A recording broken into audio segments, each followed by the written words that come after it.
आपका फ्यूचर कैसा होगा यह डिपेंड करता है कि आपने अपने लिए कौन सा कोर्स सिलेक्ट किया है। अगर आप एक अच्छा कोर्स सिलेक्ट करते हो जिसको करने में आपका मन लगता है और जिसमें जॉब्स भी अवेलेबल है अच्छी सैलरी के साथ, तो डेफिनेटली आपका फ्यूचर सिक्योर होगा और अच्छा होगा। लेकिन वहीं आप एक बेकार कोर्स चूज कर लेते हो जिसको करने में आपका मन नहीं लगता है और उसमें जॉब्स की अपॉर्चुनिटीज भी कम है, तो आपका फ्यूचर एकदम अनसिक्योर रहेगा और आप हमेशा परेशान रहोगे। इसका एक सॉल्यूशन है कि आपको सारे कोर्सेज के बारे में पता होना चाहिए जो कि आप अपने लिए सिलेक्ट कर सकते हो। इस प्रॉब्लम का सॉल्यूशन आपको हमारे इस चैनल पर मिलेगा। इसमें कॉमर्स में जितने भी करियर कोर्सेज होते हैं उन सभी की नॉलेज आपको इस चैनल पर मिलेगी। और आज के इस वीडियो में हम बात करने वाले हैं एक ऐसे ही कोर्स के बारे में जो आपको बहुत ही अच्छी जॉब दिलाता है, सिर्फ इंडिया में ही नहीं बल्कि देश विदेशों में भी, और अच्छी सैलरी के साथ। इस कोर्स का नाम है CFA यानी चार्टर्ड फाइनेंशियल एनालिस्ट।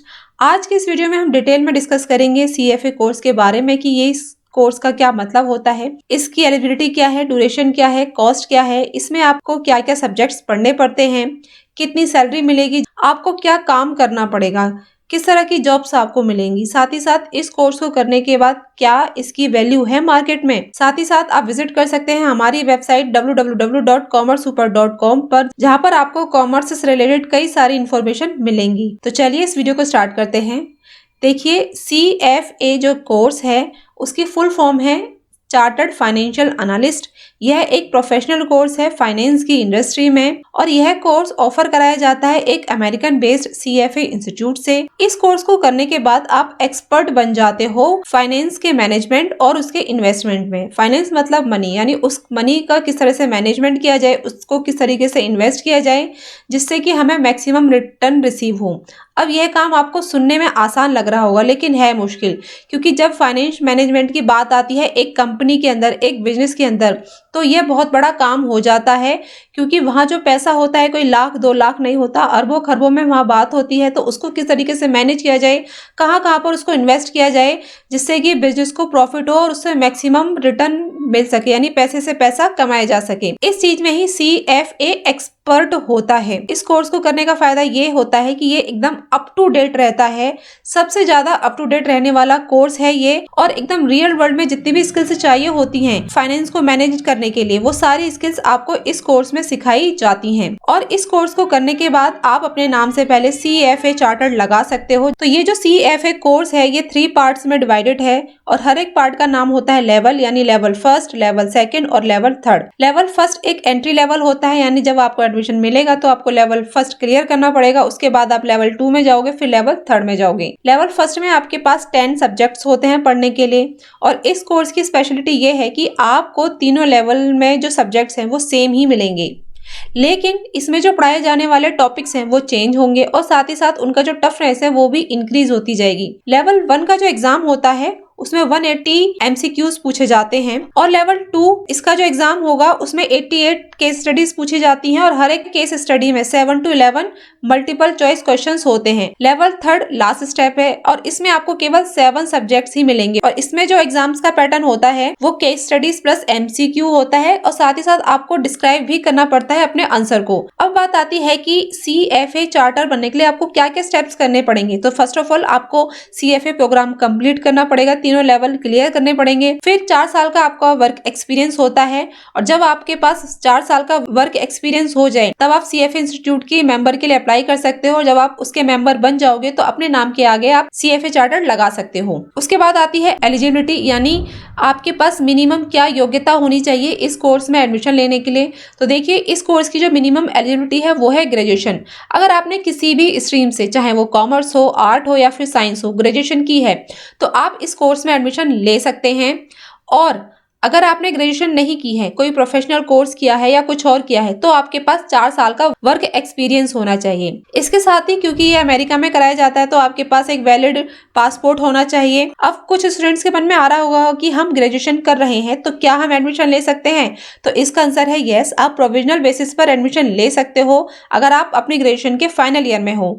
लेकिन आप सेकंड लेवल के एग्जाम्स तभी दे पाओगे जब आप अपनी ग्रेजुएशन कंप्लीट कर लोगे। उसके बाद आता है कि एडमिशन कब होता है। तो देखिए, हर एक प्रोफेशनल कोर्स की तरह इस वाले प्रोफेशनल कोर्स में भी जो एडमिशन का रजिस्ट्रेशन प्रोसेस है वो पूरे साल चलता रहता है, क्योंकि इसमें जो एग्जाम्स होते हैं वो भी साल में कई बार होते हैं। आपको यह डिसाइड करना पड़ता है कि आपको एग्जाम कब देना है, तो आप जब मन चाहे रजिस्ट्रेशन कराइए और अपने एग्जाम दीजिए। लेकिन यह ध्यान रखिए कि आप जब एक लेवल से दूसरे लेवल में जाएंगे तो मिनिमम 6 मंथ्स का गैप आपके पास होना चाहिए। फॉर एग्जाम्पल, अगर आपने जनवरी में एग्जाम दिए हैं लेवल 1 के, तो आप लेवल 2 के एग्जाम्स जुलाई और अगस्त में ही दे सकते हो, उससे पहले नहीं दे सकते। 2022 और 2023 के एग्जाम्स कब कब होंगे उसकी डिटेल आपके सामने स्क्रीन पर है, आप यहाँ से पढ़ लीजिए। लेवल 1 के जो एग्जाम्स हैं साल में 4 बार होते हैं, यानी 4 बार आपको ऑप्शन मिलता है अपने एग्जाम देने का। वहीं लेवल 2 और लेवल 3 के जो एग्जाम्स है वो साल में 2 बार होते हैं। नेक्स्ट जो इसकी क्वेरी है वो है कि भाई फीस कितनी है, कितने पैसे खर्च करने पड़ते हैं। तो देखिए, क्योंकि यह कोर्स अमेरिकन इंस्टीट्यूट द्वारा कराया जाता है तो इसकी जो फीस है वो डॉलर्स में लगती है, और डॉलर्स का जो मार्केट प्राइस है वो हमेशा घटता बढ़ता रहता है।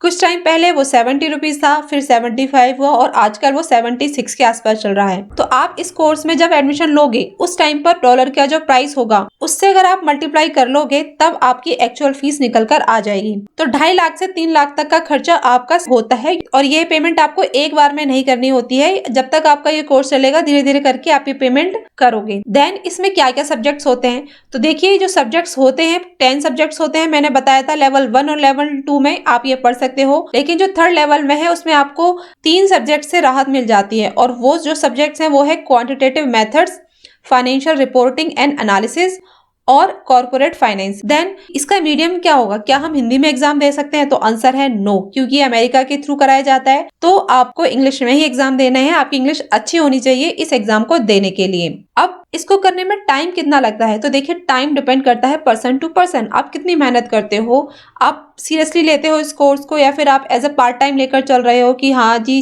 3-4 सालों में हो जाए तो कोई बात नहीं।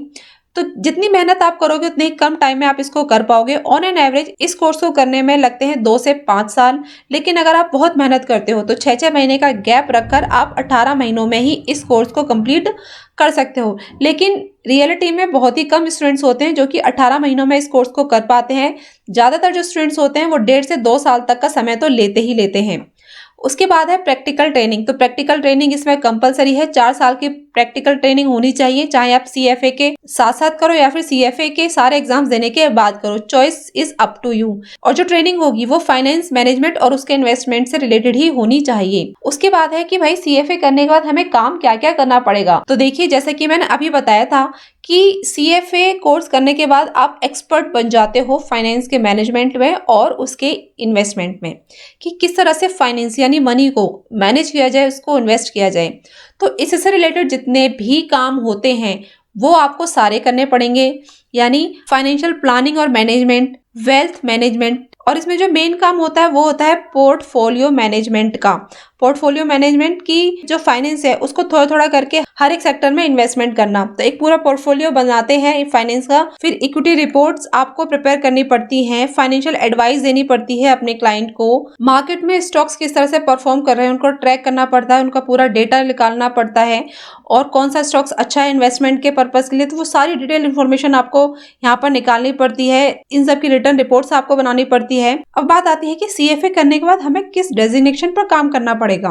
तो देखिए, CFA एक बहुत ही हाईली वैल्यूएबल रेस्पेक्टेबल कोर्स है, और इस कोर्स को करने के बाद जितनी भी डेजिग्नेशन होगी वो बहुत ही बढ़िया होती है। एक पोर्टफोलियो मैनेजर जिसकी जरूरत ना सिर्फ कंपनियों को होती है बल्कि जितने भी रिचेस्ट पर्सन होते हैं वो सभी अपना एक पर्सनल पोर्टफोलियो मैनेजर हायर करते हैं, तो जॉब्स की कमी नहीं है। फर्स्ट चॉइस होती है इसमें पोर्टफोलियो मैनेजर, और इसी के डेजिग्नेशन को ध्यान में रखकर ही ये कोर्स बनाया गया है। इसके अलावा अगर आप एक्सपीरियंस गेन कर लेते हो तो आप किसी भी कंपनी के चेयरमैन, CEO या CFO बन सकते हो, फाइनेंस डायरेक्टर बन सकते हो या फिर फाइनेंशियल कंट्रोलर बन सकते हो। इसके अलावा research analyst, chief executive, consultants यानी किसी को कंसल्ट करना कि किस तरह से मैनेज किया जाए मनी को, risk managers, corporate financial analyst, financial advisers, और इन्वेस्टमेंट बैंक्स जितने होते हैं उनमें इन्वेस्टमेंट बैंकिंग एनालिस्ट या फिर बैंकर के तौर पर आपको जॉब मिल सकती है। रिलेशनशिप मैनेजर्स के तौर पर आप इसमें जॉब ले सकते हो, या फिर सेल्स एंड मार्केटिंग में भी आप जा सकते हो। और इसके अलावा अगर आपको जॉब नहीं करनी तो आप एज एन इंडिपेंडेंट प्रैक्टिशनर भी काम कर सकते हो, यानी आप अपनी एक कंसल्टेंसी फर्म खोल सकते हो और अपनी जो सर्विसेज है वो एक क्लाइंट को नहीं बल्कि मल्टीपल क्लाइंट को आप प्रोवाइड कर सकते हो, और उसमें आपकी जो सैलरी होती है, जो जो इनकम होती है वो कहीं ज़्यादा होती है एक जॉब करने वाले पर्सन से। इसके अलावा आप ट्रेडिंग करना चाहते हो स्टॉक मार्केट में, या फिर ऑडिटर्स बनना चाहते हो, ब्रोकर्स बनना चाहते हो, तो वो भी आप कर सकते हो, और एजुकेशनल लाइन में भी आप जा सकते हो। तो बहुत सारे करियर ऑप्शंस हैं इस कोर्स को करने के बाद। अब आती है सैलरी कितनी मिलेगी, जो कि सबसे मोस्ट इम्पोर्टेंट टॉपिक होता है।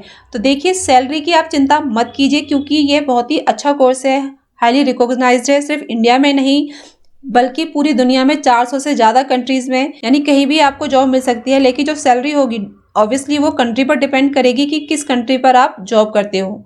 और इस कोर्स को करने का एक फ़ायदा ये भी है कि अगर आप MBA करना चाहते हो, तो आप सबको पता है कि MBA फाइनेंस सबसे बेस्ट समझा जाता है। तो ये जो CFA कोर्स है ये बिल्कुल MBA फाइनेंस के बराबर ही समझा जाता है। तो सैलरी की बात करें तो देखिए, सैलरी डिपेंड करती है कि आप किस कंट्री में काम कर रहे हो। अगर आप डेवलप्ड कंट्री जैसे कि अमेरिका, कनाडा, न्यूजीलैंड या फिर ऑस्ट्रेलिया में काम कर रहे हो, तो जो आपकी सैलरी है वो 1 करोड़ से लेकर 1.5 करोड़ तक हो सकती है, क्योंकि वहाँ जो आपकी सैलरी होगी वो डॉलर्स में होगी। लेकिन अगर आप इंडिया में रहकर काम कर रहे हो तो देखिए, यहाँ पर ड्रॉबैक्स हैं कुछ। पहला तो ये है कि यहाँ पर कंपटीशन बहुत है। जब आप जॉब लेने जाते हो तो आपके सामने CA भी किए बैठे होंगे, आपके सामने MBA कैंडिडेट्स भी होंगे, आपके सामने CMA कैंडिडेट्स भी होंगे, तो कंपटीशन फेस बहुत करना पड़ेगा। इसीलिए जो सैलरी है वहाँ पर आपको कहीं ना कहीं कॉम्प्रोमाइज़ करना पड़ता है, लेकिन फिर भी आपको कम सैलरी नहीं मिलेगी। स्टार्टिंग से ही आपको 50,000 रुपये महीने तो आपको मिल ही जाएगी, और वहीं अगर आपको एक्सपीरियंस हो जाता है तो ये सैलरी बढ़ जाती है।